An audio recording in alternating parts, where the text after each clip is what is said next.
Subscribe now and press the bell icon. Never miss an update. दिनांक 4 जुलाई 2020 और आज हम पढ़ेंगे रसायन विज्ञान की जगह पर हिंदी और हिंदी में पढ़ेंगे संधि जो कि कॉमन चैप्टर है। कक्षा 9, 10, 11, 12 सभी से संबंधित है और इस संधि को हम पढ़ेंगे पूरा फुल फॉर्म में, पूरी डिटेल में पढ़ेंगे। और इसीलिए क्या किया गया, इसमें लिख दिया गया है 9, 10, 11, 12 सभी कक्षाओं के लिए ये अवेलेबल है। इसमें आपको संधि आज हम पढ़ाएंगे। इसका मतलब हिंदी में आपको पढ़ाएंगे आज संधि। देखिए संधि होता क्या है, पहले भी आप पढ़े, जैसे कभी कभार आप इतिहास यदि पढ़े होंगे तो आप उसमें सुने होंगे कि संधि हो गई, दो राजाओं के बीच में क्या हो गई, संधि, लड़ाई हुई और लड़ाई के बाद क्या हो गई, संधि। तो संधि का मतलब है कि मेल होता है। संधि का मतलब क्या होता है, मेल, मिलना, जुड़ाव, ये सब क्या कहलाता है, संधि कहलाता है। तो संधि के यदि हम कहें संधि का अर्थ क्या होता है, तो संधि का अर्थ होता है मिलना, मेल या जुड़ाव, इसे क्या कहते हैं, संधि। इसका सूत्र होता है परः सन्निकर्षः संहिता।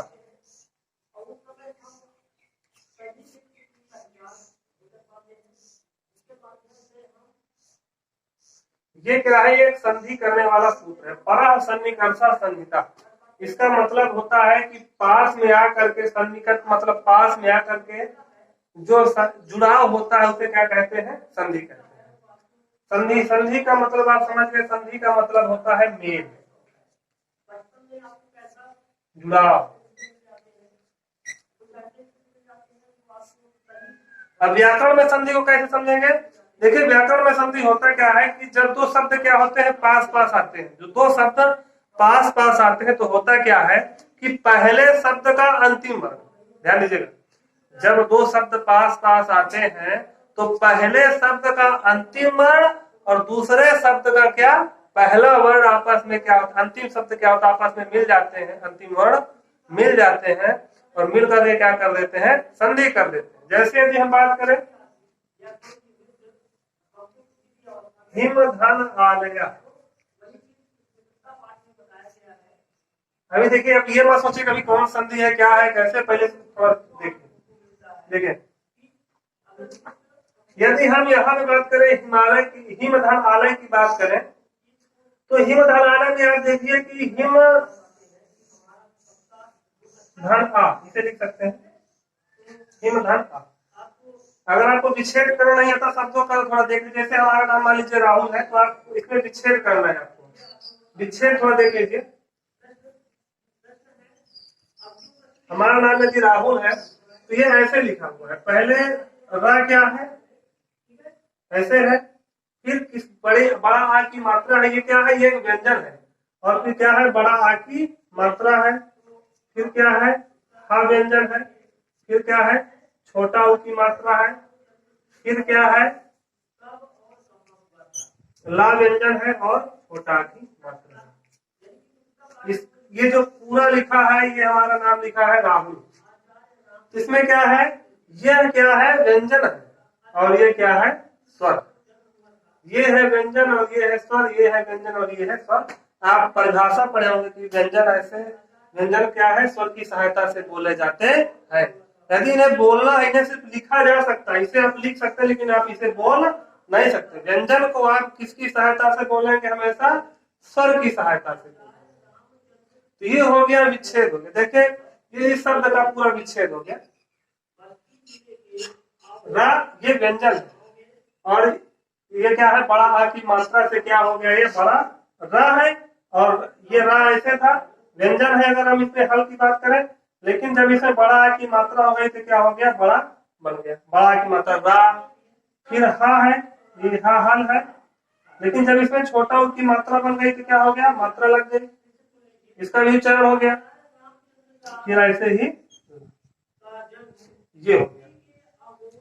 तो ये जाहिर सी बात आप ये थोड़ा समझ गए होंगे, ये व्यंजन है और ये क्या है, स्वर। ये व्यंजन है और ये क्या है, स्वर है। आप व्यंजन में पढ़े हैं, आप पढ़े कि स्वर स्वतंत्र होते हैं। आप आ बोल सकते हैं, आ बोल सकते हैं, ऊ बोल सकते हैं, आप बोल सकते हैं, लेकिन इसे आप नहीं बोल सकते। जो ये व्यंजन वर्ण होते हैं, व्यंजन वर्ण क्या होता है, ऐसे नहीं बोल सकते। व्यंजन वर्ण जब भी बोलेंगे हम, किसकी आवश्यकता पड़ेगी?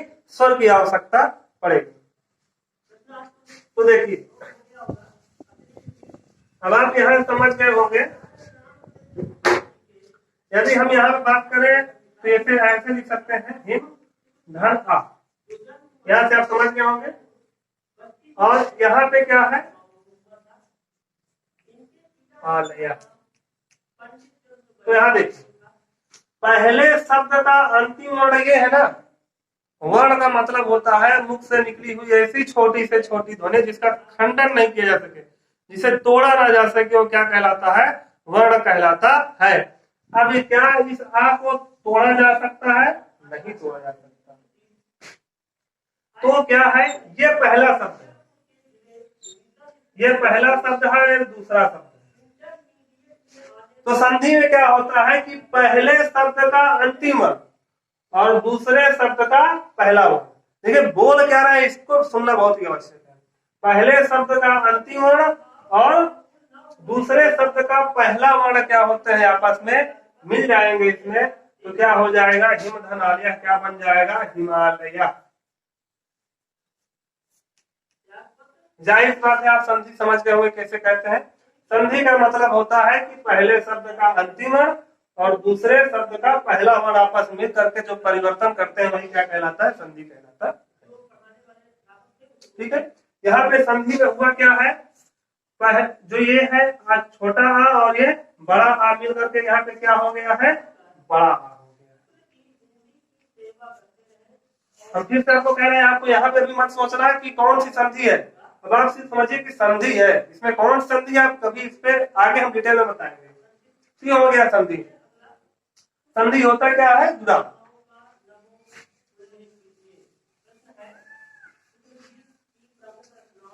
ये संधि का सूत्र है परासन्निकर्षण संहिता। पास आकर के जुड़ करके परिवर्तन कर देना ही क्या कहलाता है? संधि कहलाता है। दो शब्द आपस में आए, जुड़ जाए और कोई नया परिवर्तन कर दे तो क्या कहलाएगा? संधि कहलाएगा। तो हम संधि का सामान्य अर्थ क्या होता है? मेल। संधि का जो अर्थ होता है मेल। संधि का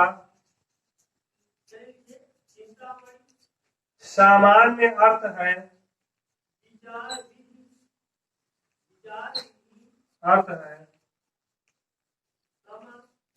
मेल या मिलाना।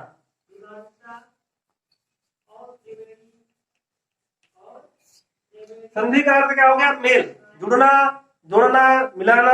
ये सब क्या किसके अंतर्गत आता है? संधि के अंतर्गत।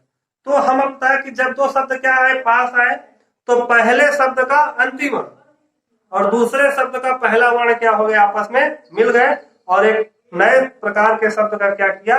निर्माण किया। तो ये क्या हो गया? संधि। अब देखिए, इसमें हम इसकी परिभाषा लिखवा देते हैं।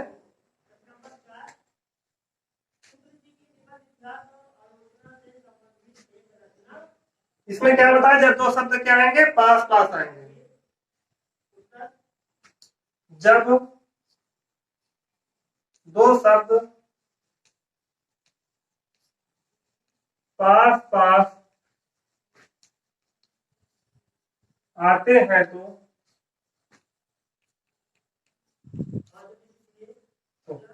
जब पास पास आएंगे तो क्या होगी? निकटता। तो एक दूसरे की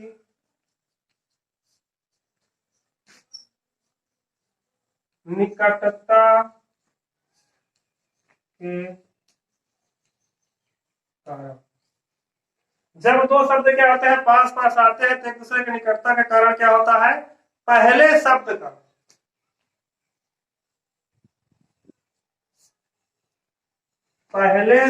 का अंतिम वर्ण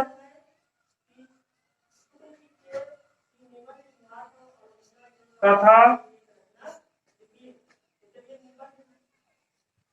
दूसरे शब्द के पहले वर्ण, वर्ण का मतलब आप समझ रहे हैं,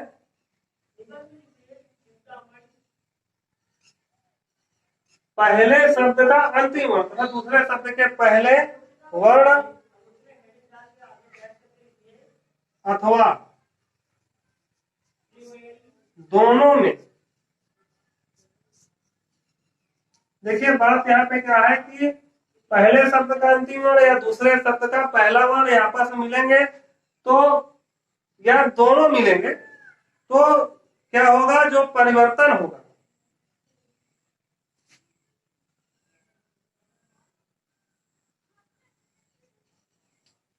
दोनों में कुछ परिवर्तन हो जाता है।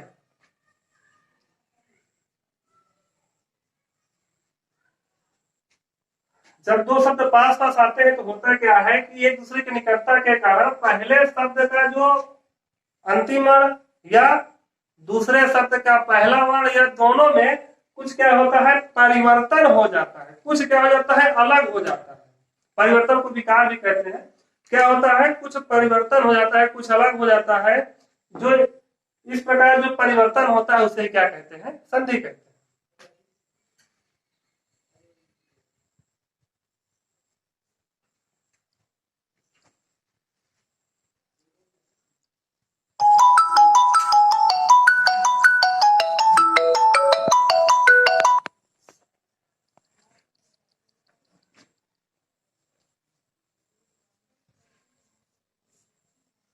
संधि कहते हैं।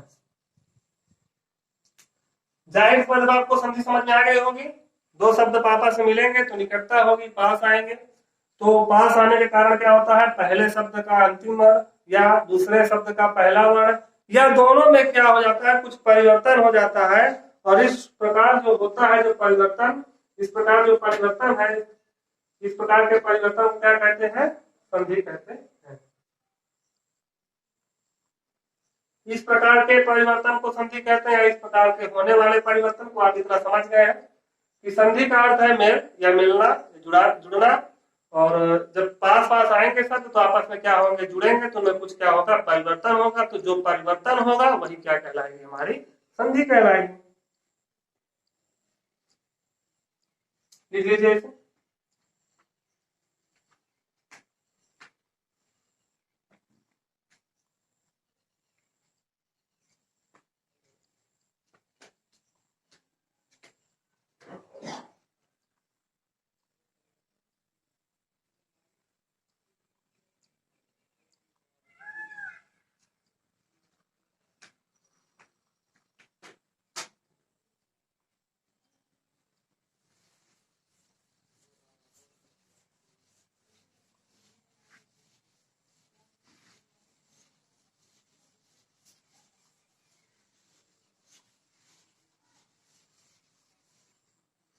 अब देखिए एक उदाहरण देख लेते हैं। जैसे कि यदि हम बात करें,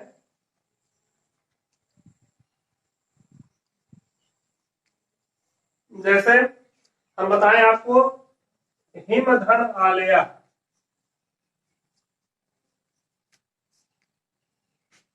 तो हिमधन आलेया हमें क्या हो जाएगा, हिमधन आलेया हमें जब संधि होगी तो क्या हो जाएगा, हिमालय।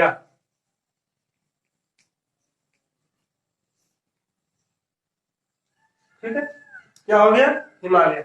इसमें क्या है कि हिम का जो अंतिम शब्द है वो क्या है, अंतिम वर्ण जो है वो क्या है, छोटा आ। और इसमें क्या है, बड़ा आ। अभी बता चुके हैं आपको। तो इसमें हो क्या रहा है, संधि में छोटा आ। हिम में जो आखिरी में जो है वो छोटा आ की मात्रा आ रही है और आलय में बड़ा आ की मात्रा है। तो आ धन बड़ा आ मिल करके यहाँ पे क्या हो गया, बड़ा। देखिए ही वैसे ही बना हुआ है लेकिन माँ में क्या हो गया, परिवर्तन हो गया ना, बड़ा आ की मात्रा आ गई। तो यहाँ पे क्या हो गया, आ धन बड़ा आ बराबर क्या हो गया, बड़ा आ। उदाहरण लिख लीजिए, जैसे लिख लीजिए जैसे। अब दूसरा देख लीजिए, जैसे भानु। एक शब्द हमारा हो गया भानु। भानु में आप देखिए कि भानु में जो ना में है छोटा ऊ की मात्रा, छोटा ऊ की मात्रा है ना। और उदया में भी बात करें तो भानु धन उदया, ये संधि में क्या होती है, भानुदया। इसमें देखें यहाँ भी छोटा ऊ है, यहाँ भी छोटा ऊ है, लेकिन यहाँ पे क्या हो गया, बड़ा ऊ। तो परिवर्तन हुआ, तो जो परिवर्तन हुआ वही क्या होता है, संधि। छोटा ऊ मिल करके क्या कर रहे हैं, बड़ा ऊ।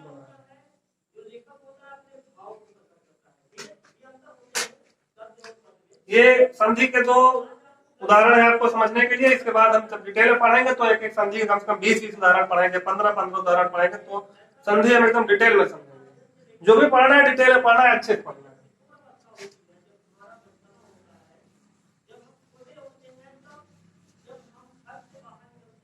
अब देखिए संधि के भेद के लिए हम बात करें। संधि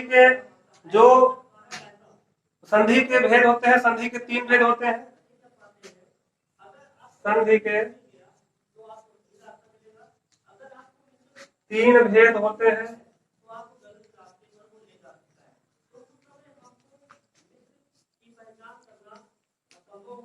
संधि के 3 भेद होते हैं। पहला है स्वर संधि,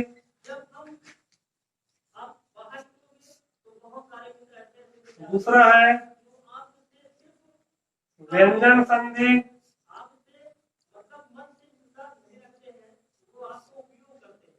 तीसरा है विसर्ग संधि।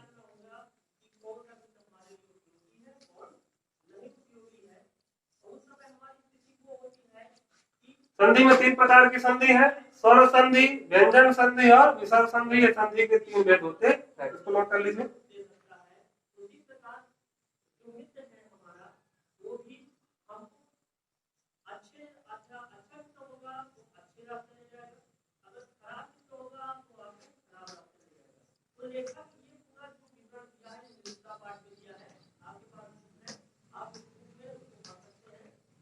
देखिए ध्वनि या वर्ण क्या होता है कि मुख से निकली हुई जो सबसे छोटी ऐसा वर्ण जिसके टुकड़ा लाके ऐसे क्या कहते हैं, ध्वनि या वर्ण कहते हैं।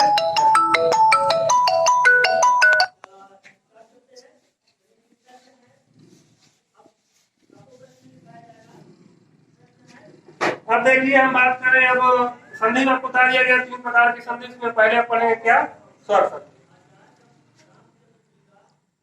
स्वर संधि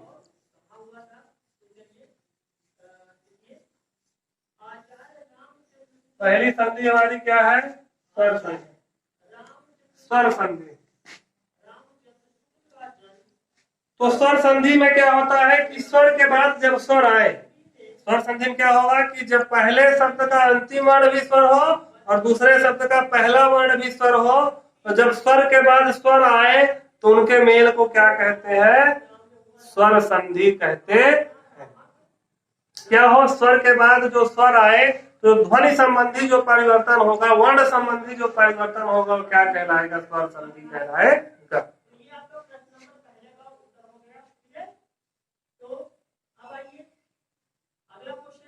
देखिए स्वरों के साथ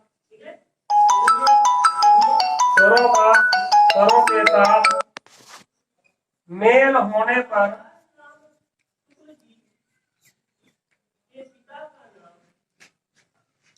होने पर जो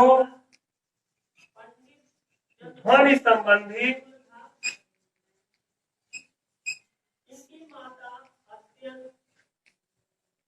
परिवर्तन होता है, क्या होता है, स्वर के बाद स्वर है, उनके मिलने पर ध्वनि संबंधी जो परिवर्तन होता है उसे क्या कहते हैं, स्वर संधि कहते हैं। उसे स्वर संधि कहते हैं।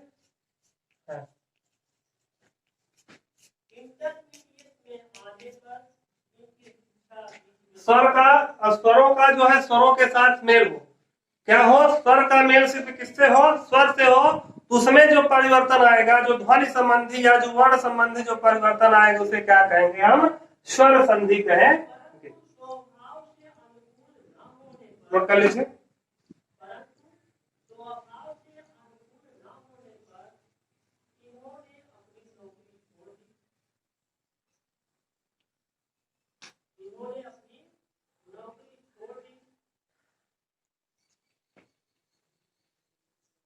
अब देखिए स्वर संधि के भेद। तो स्वर संधि के जो भेद होते हैं उनको लिखवा देते हैं आपको। स्वर संधि के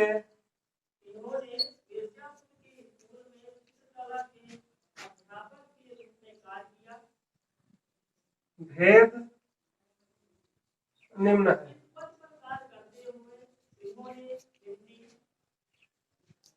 देखिए काफी किताबों में 4 या 5 संधि तक बताया है, लेकिन हम क्या पढ़ेंगे, जब संधि पढ़ ही रहे हैं तो क्या पढ़ेंगे, पूरा डिटेल में पढ़ेंगे।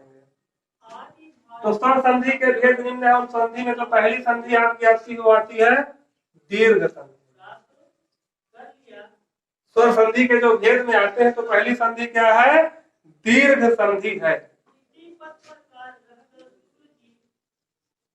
दीर्घ संधि। दूसरा है गुण संधि।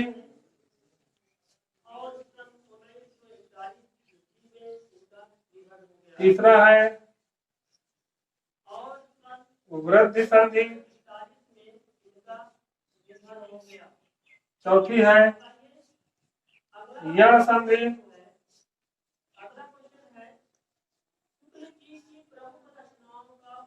पांचवा है अयादि संधि।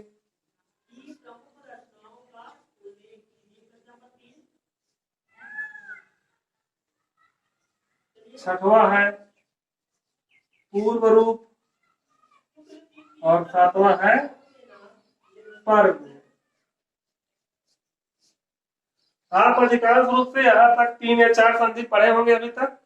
अब हम आपको पढ़ाएंगे पूरा संधि एकदम फुल डिटेल में। दीर्घ संधि, गुण संधि, वृद्धि संधि, यण संधि, अयादि संधि और पूर्व रूप और पर्व। ये तो है हमारा संधि का पोर्शन, और इसमें हम कल से पढ़ेंगे कौन सी संधि, दीर्घ संधि या दीर्घ स्वर संबंधी, दीर्घ स्वर